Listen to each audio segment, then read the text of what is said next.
Okay, last time I did positive deviation, that which is an exceptional case of Rawls law, or you can call it as an application of non-ideal solution, right? So those solution which does not obeys Rawls law over wide range of concentration, that call it as non-ideal solution, and out of that you have two conditions. One is positive deviation and negative deviation.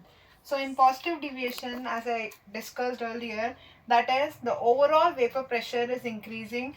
Why? Because the interaction between two different components or the two different compounds, that is solute and solvent, is lesser as compared to within the compounds, right? So if two compounds are mixing together and if they don't have that strong bonding, what will happen? They will immediately start evaporating, and that's why the pressure or the vapor pressure will start increasing, right? So that's why this is the pressure composition curve which will be asked in the examination regarding positive deviation along with its properties, right? So last time I discussed the properties that the delta H mixing, that is the overall enthalpy mixing, is greater than 0, and delta volume mixing is also greater than 0. This greater than 0 is denoting you that the overall pressure is increasing, which is making that overall process to be in the forward direction, right? So you can see this graph I've explained you how this straight line is moving from 0 value of mole fraction to 1 value of mole fraction, and you can see an upside curve. This upside curve is denoting you that the overall vapor pressure is increasing with respect to the solute and the solvent.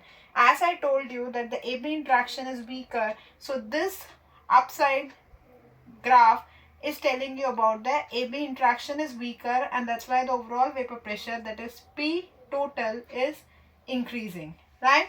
So rest of the things are the same as you read in the simple mole fraction versus vapor pressure graph, right? Now next is negative deviation. Now what is the criteria for negative deviation? Here when you mix two compounds, for example I'm mixing phenol and aniline. Everybody knows that phenol has highly electronegative oxygen atom, and in aniline nitrogen is having a lone pair of electrons, and again nitrogen also a little bit electronegative and lesser than oxygen. So since this phenol is having OH and here you have a lone pair of electron along with the electronegative nitrogen atom, both of the compounds when they mix together, they will have an hydrogen bonding or the intermolecular hydrogen bonding among them, right? And if you go by specifically, you call it as an intramolecular, right? So in that case, due to that hydrogen bonding which is being generated, which is very stronger, and that's why the solute solvent interaction is stronger than solute solute and solvent solvent. That is, phenol phenol and aniline aniline interaction is weaker than aniline and phenol interaction, right? So hope the explanation is clear to you that how this interaction is connected with the bonding which is getting generated when solute and solvent is mixed. So if both of them are having a stronger bond, then what will happen? They cannot escape from that solution. That's why that overall vapor pressure is getting decreased. Okay, so the condition is delta H mixing less than 0, delta V mixing also less than 0. So this less than 0 is denoting you that since both of them cannot escape from the solution, so overall mixing will remain not the increasing value but the decreasing value, right? So based on these properties, you have again the same composition curve for negative deviation, where you can see that the curve is on the downside, which is telling you that the overall vapor pressure of the solution is decreasing, right? So hope this positive and negative deviation is clear to you, and kindly go back to the basics from where I started. What is Rawls law and how it is being plotted among vapor pressure and mole fraction for a solvent, if it is a volatile and if it is a non-volatile. If you get clear with that, then you could able to easily understand how this line graph is being plotted. In positive and negative deviation, the main thing which you are studying, that is the shape of the graph which is getting changed, that is on the upside curve or the low side curve depending on the bonding. Rest are the same concept as you did in the basic Rawls law equation, right? Next is azeotropes. Now azeotropes are the basic binary binary mixture. Azeotrophs are simply a binary mixture having same composition in liquid and vapor phase, and they boil at constant temperature. Now what is the meaning of azeotrophs? तो azeotrophs का मतलब ये है कि अगर आप दो ऐसे compounds को लेते हैं जो जब जब उन दोनों को मिक्स करा जाता है, binary means you are taking two compounds, so जब आप उनको मिक्स करते हो तो एक टाइम बाद आप उनका डिस्टिलेशन करते हैं, राइट, क्योंकि दोनों का अपना अपना टेम्परेचर होता है.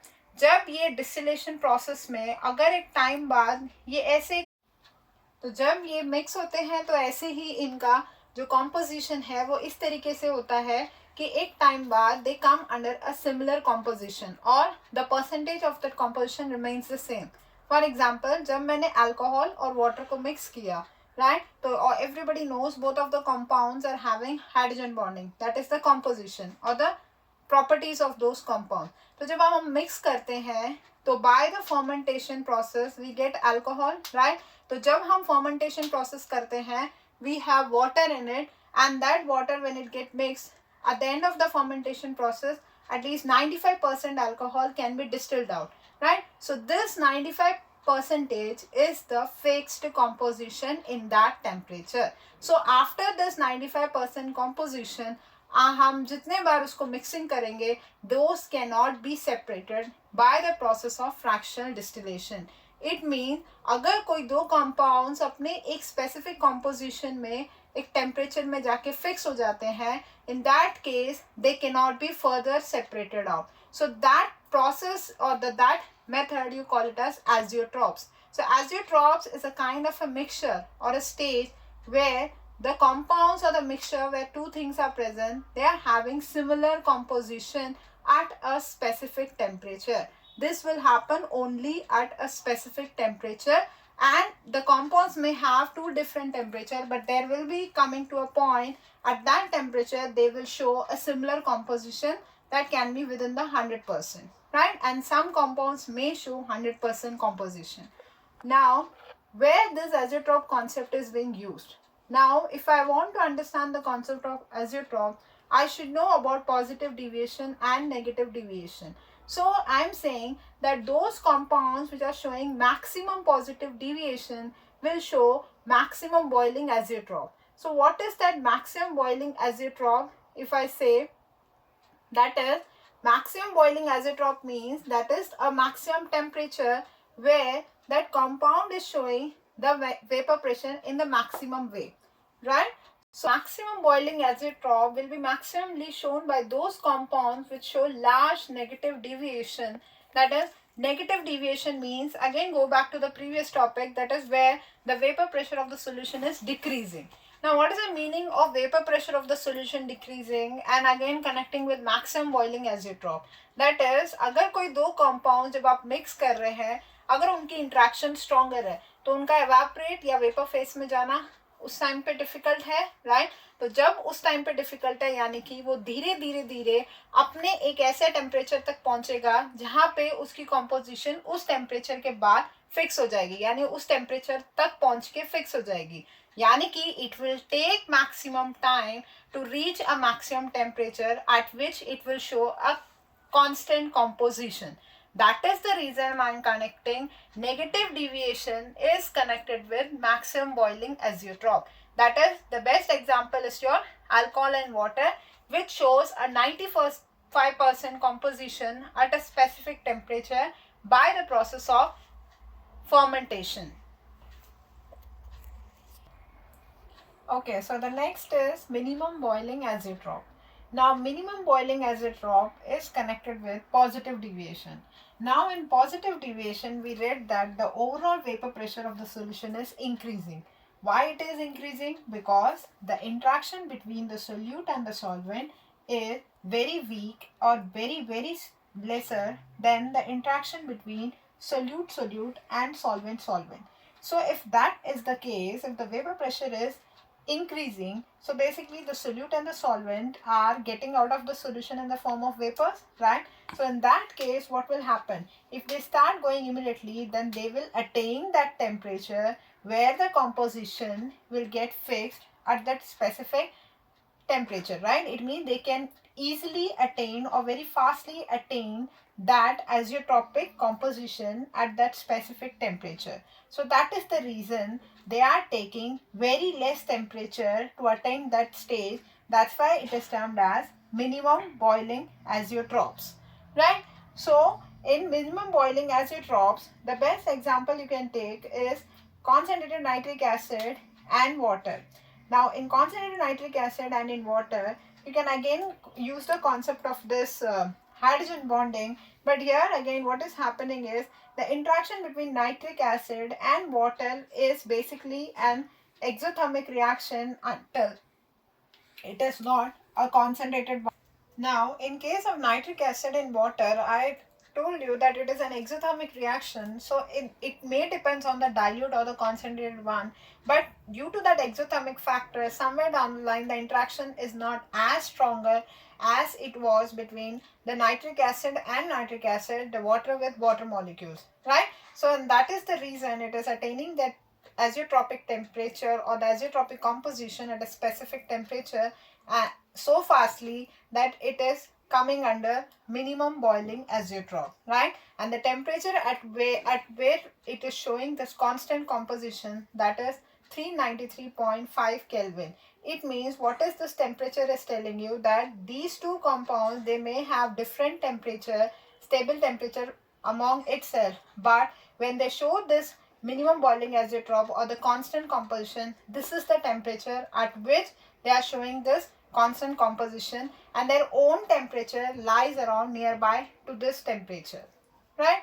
So hope you are clear with the Rawls law, its application, positive deviation, negative deviation, and the deviation, how it is connected with azeotropes, that is known as a constant composition mixture, right? So kindly read these again and again along with its diagram which I had drawn, that is pressure composition curve. These are some important topics which are repeated again and again in the board examination.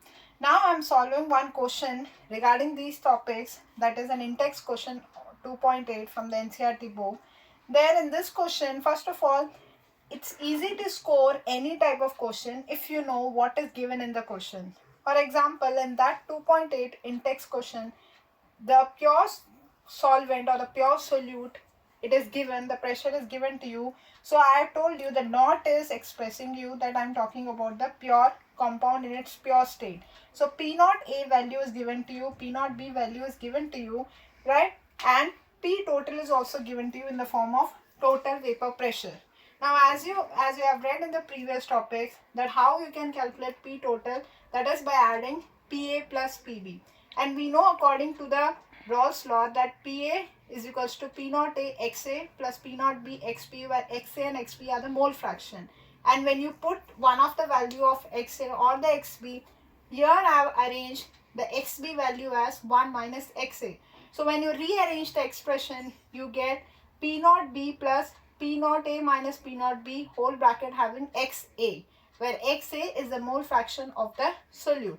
And P total is given as 600. So I have kept on substituting the 600 value. At the end, I have taken 600.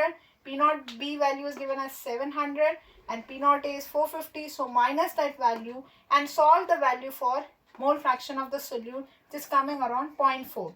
Now, if you know one of the value, you know well XA plus XB equals to 1. So from that expression, you can easily calculate XB, which is coming around 0.6, right? Also, I have told you that how you can calculate the individual partial pressure by applying the same concept of your this Rawls law. So, PA equal to P naught A XA. So, P naught A value you have been given in the question. XA you have just calculated. Put the values of both the things and get the value for PA and PB, right? And also I have told you how to calculate mole fraction in vapor phase. That is by multiplying the individual mole fraction to the total pressure. So if I need PA, then I'll take mole fraction of A into P total. I need mole fraction of A, that is the solute value. So how can I calculate? I need to divide PA divided by PT, right? PA you have just solved, that is coming around 180. PT, how will you do? This PA value and this PV value you added. So when you substitute all the value, you will get mole fraction of 1, and if you need the other component, that you can simply do by xa plus xp equal to 1. So you will get the another value, right? So in this question I have specially taken because in this question you are applying basically all the previous topics which I have told you earlier. That is by applying Rawls law, how you are applying the mole fraction expression in vapor phase, and then again you are using to calculate mole fraction. I have told you that is the number of moles of one component divided by number of moles of two component. And if I am talking about taking how to calculate P total, that is PA plus PB, right? So try to understand this in-text question 2.8, which is very important because this is the only question which is explaining you about the Rawls law in detail, right? So apart from that, there are some NCERT questions which I am giving you as homework.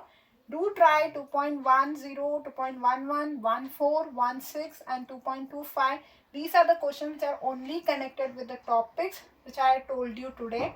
The previous topics along with its homework is connected with each other. So kindly do those questions only which I am discussing you within the class, right? So, and also read this Rawls law, its positive negative deviation as you talk along with its diagram, so that you should be thorough by when you practice it without seeing it, right? So keep writing it and keep doing all the questions whatever I'm giving you, and do ask doubt whenever you having. Thank you.